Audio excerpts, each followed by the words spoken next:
E aí, turma, aqui é o JP, e hoje a gente vai fazer exercício da apostila Eleva para terceiro curso de Química 3, apostila 4, capítulo 17, que trata do assunto isomeria espacial, parte 1, tratando da isomeria geométrica especificamente. Vamos lá, primeiro exercício contextualizado número 11.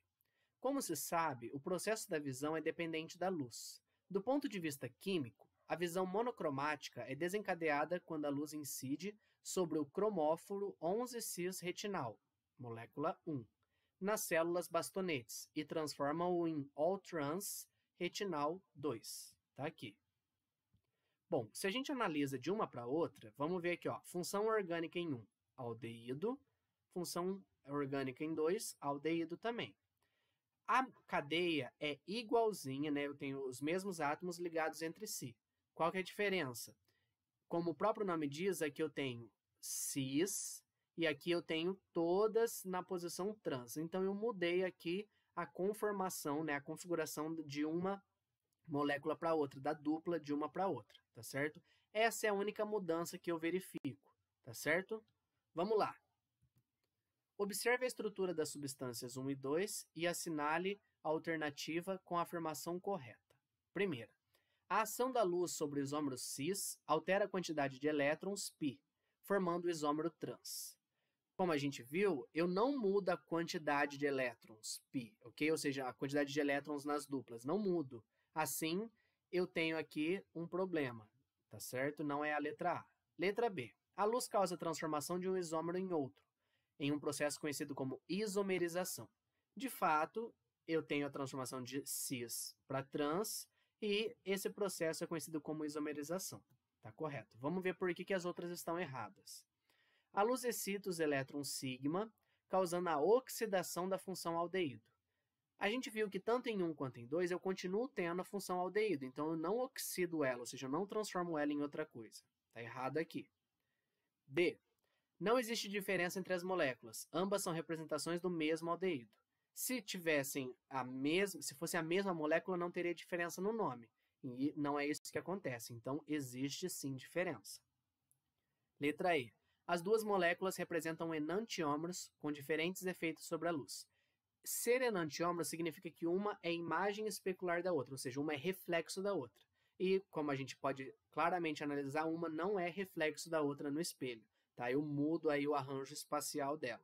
Então, temos um problema aqui. Assim, alternativa correta, letra B. Agora, contextualizado número 18. A diferença nas estruturas químicas dos ácidos fumárico e maleico está no arranjo espacial. Essas substâncias apresentam propriedades químicas e biológicas distintas. Então, tá aqui, ó, fumárico e maleico. Vamos lá, analise as seguintes afirmações. Os ácidos fumárico e maleico são isômeros geométricos.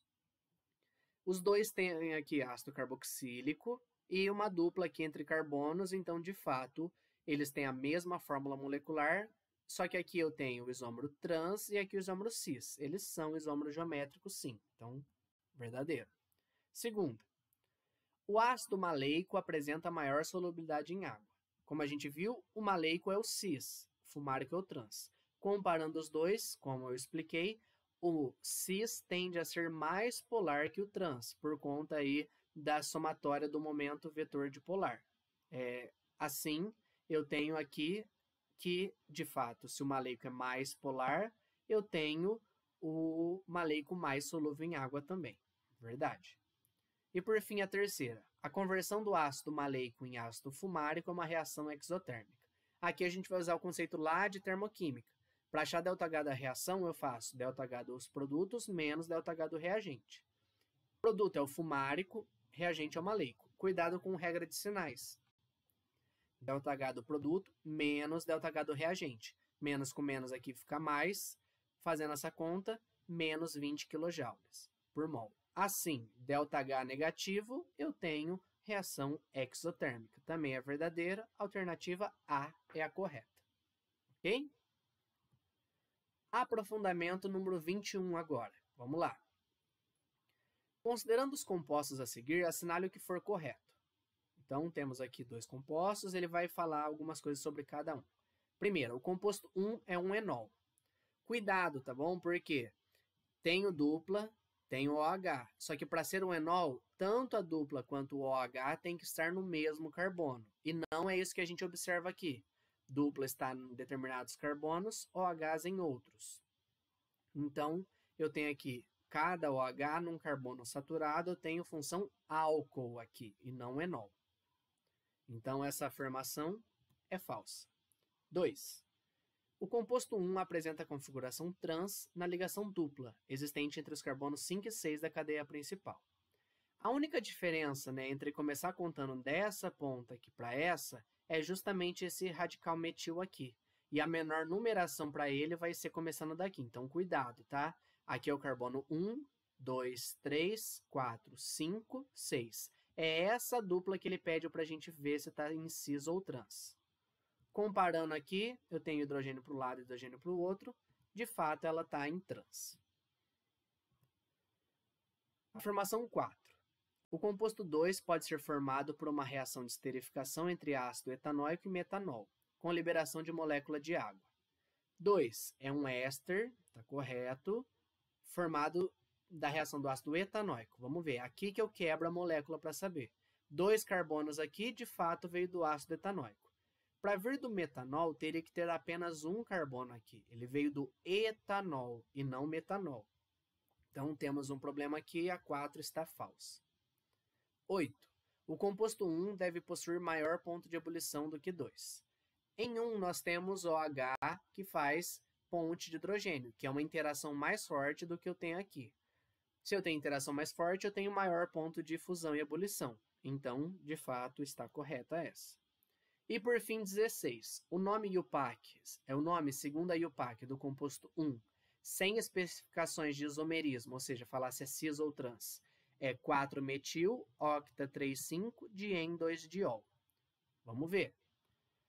Começando a contar aqui, ó. 1, 2, 3, 4. 4-metil, tá correto? 5, 6, 7, 8. Cadeia principal com 8 carbonos, octa.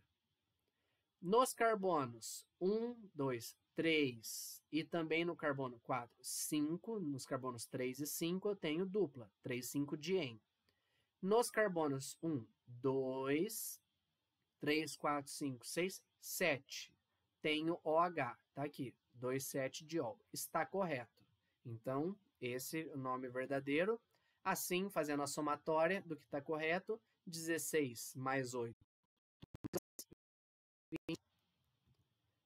Agora, para a gente fechar a aula, exercício número 25.